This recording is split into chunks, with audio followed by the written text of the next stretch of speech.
घनकचरा संकलन, वाहतूक आणि विल्हेवाट प्रभावी करण्यासाठी पुणे महानगरपालिकेने 13 कोटी रुपयांच्या खर्चाने नवीन आधुनिक कचरा वाहने खरेदी करण्यासाठी क्रांतिकारी निर्णय घेतलेला असून जुने शहरभाग अलीकडेच समाविष्ट झालेल्या परिसरासाठी 15 बल्क कचरा वाहक आणि 10 स्वयंचलित लोडिंग अनलोडिंग प्रणाली असलेले ट्रक घेतले जाणार आहेत, ज्यामुळे पुण्यात अशा तंत्रज्ञानाचा प्रथमच वापर होणार आहे. दररोज 2200 मेट्रिक टन कचरा तयार होणाऱ्या शहरात उघड्यावर कचरा टाकणे, संकलन, अनियमितता यासारख्या तक्रारींना तोंड देण्यासाठी ही खरेदी होत असून निविदा प्रक्रिया सुरू झाली आहे. काही महिन्यात ट्रक सेवेत दाखल होतील. नगरसेवक आणि रहिवाशांनी वाहनांचा नियमित वापर, देखभाल आणि कचरा जाळणे, बाग कचरा न उचलणे थांबवण्याची मागणी केली असून महापालिकेने रात्री संकलन सुरू करून नागरिकांना थेट कर्मचाऱ्यांना कचरा देण्याचे आवाहन केले आहे. अधिकाऱ्यांनी सांगितले की नवीन वाहनांमुळे कचरा व्यवस्थापन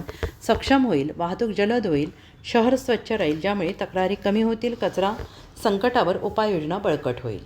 साप्ताहिक पोलीस वॉरंटच्या स्थानिक बातम्या आणि व्हिडिओ नक्की पहा. लाईक करा, शेअर करा, कमेंट करा आणि तुमच्या स्थानिक बातम्यांचे व्हिडिओ आमच्यासोबत शेअर करा.